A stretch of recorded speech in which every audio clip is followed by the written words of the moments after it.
राजस्थान के बीचों बीच बसा एक छोटा सा गांव उदयपुर कई दिलचस्प किरदारों का घर था, लेकिन कोई भी ज्ञानचंद जितना बदनाम नहीं था, जो गांव का सबसे आलसी आदमी था। ज्ञानचंद अपनी दोपहर की झपकी के लिए जीता था। उसका पेट हमेशा अपनी पत्नी के स्वादिष्ट खाने से भरा रहता था। वह अक्सर शेखी बघारता, काम गधों के लिए है, ज्ञानचंद के लिए नहीं। उसके दिन पुराने बरगद के पेड़ की छाया में आराम करने, दोपहर की गर्मी में खर्राटे लेते हुए बीतते थे।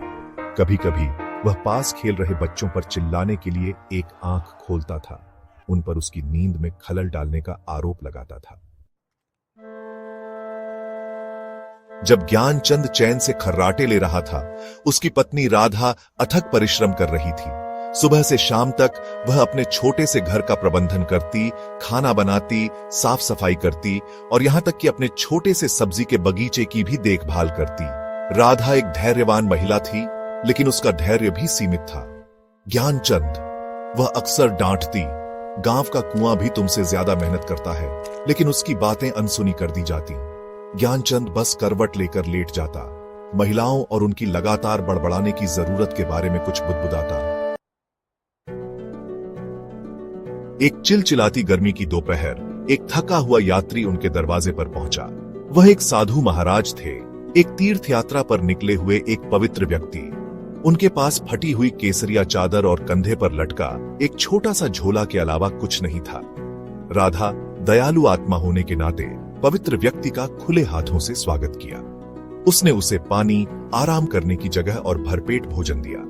हालांकि ज्ञानचंद बेखबर रहा, अपने भरोसेमंद चारपाई पर खर्राटे लेता रहा। राधा के आतिथ्य से प्रभावित होकर साधु महाराज ने घर पर एक उपहार देने का फैसला किया। उसने ज्ञानचंद को पुकारा, उठो बेटा, मेरे पास तुम्हारे लिए कुछ है। ज्ञानचंद चौंक कर उठा, परेशान होने के बारे में बड़बड़ाया। साधु महाराज ने ज्ञानचंद को एक छोटा सादा मिट्टी का बर्तन भेंट किया। उन्होंने घोषणा की, यह कोई साधारण बर्तन नहीं है, इसमें एक रक्षक है जो तुम्हारी हर आज्ञा पूरी करेगा। ज्ञानचंद, जो अभी भी आधा सोया हुआ था, बेपरवाह था। एक रक्षक जिसे बर्तन की जरूरत है। वह बुदबुदाया, बेकार लगता है। साधु महाराज चकल्ड, आह, लेकिन एक पेंच है, रक्षक को व्यस्त रखना चाहिए। अगर उसे कोई काम नहीं दिया गया तो वह घर के सबसे आलसी व्यक्ति को खा जाएगा। अपनी आंखों में एक शरारती चमक के साथ साधु महाराज चले गए, ज्ञानचंद को अपने असामान्य उपहार के साथ छोड़कर। साधु महाराज के जाते ही मिट्टी का बर्तन कांपने लगा। धुएं का एक गुब्बार फूटा और एक छोटा ग्रोटेस्क प्राणी निकला, रक्षक। उसका शरीर एक भूत का था, चेहरा एक क्रोधी बंदर का था और एक आवाज जो दूध फाड़ सकती थी। मुझे एक काम चाहिए, यह चीखा। मैं रक्षक हूं और आलस्य मेरा दुश्मन है। ज्ञानचंद घबरा गया। ऐसा लग रहा था कि उसके आराम के दिन खत्म हो गए हैं। भाग 6, अपनी रोटी के लिए काम करना। रक्षक के अपनी गर्दन पर सांस लेने के साथ ज्ञानचंद के पास पालन करने के अलावा कोई विकल्प नहीं था। जाओ, मुझे बाजार से एक आम लाओ, वह बड़बड़ाया। रक्षक खुश करने के लिए उत्सुक धुएं के एक गुबार में गायब हो गया और कुछ सेकंड बाद एक पूरी तरह से पके आम के साथ वापस आ गया। यह कई दिनों तक चलता रहा।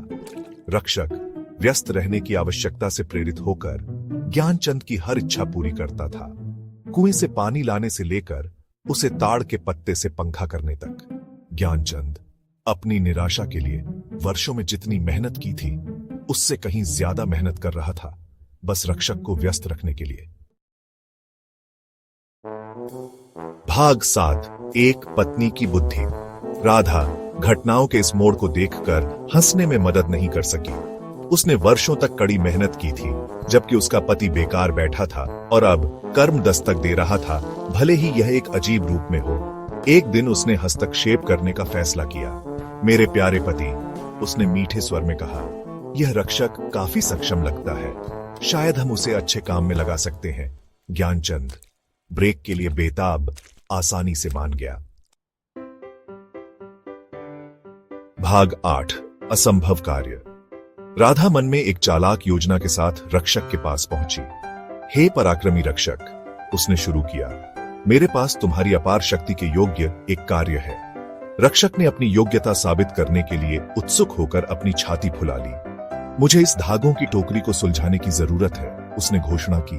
उसे अलग अलग रंगों के धागों की अराजक गड़बड़ी से भरी टोकरी पेश की, लेकिन उसने एक धूर्त मुस्कान के साथ जोड़ा, प्रत्येक धागा मेरे पति के सिर में एक अलग विचार का प्रतिनिधित्व करता है। आपको उन्हें एक भी तोड़े बिना सुलझाना होगा। भाग 9। आराम का जीवन।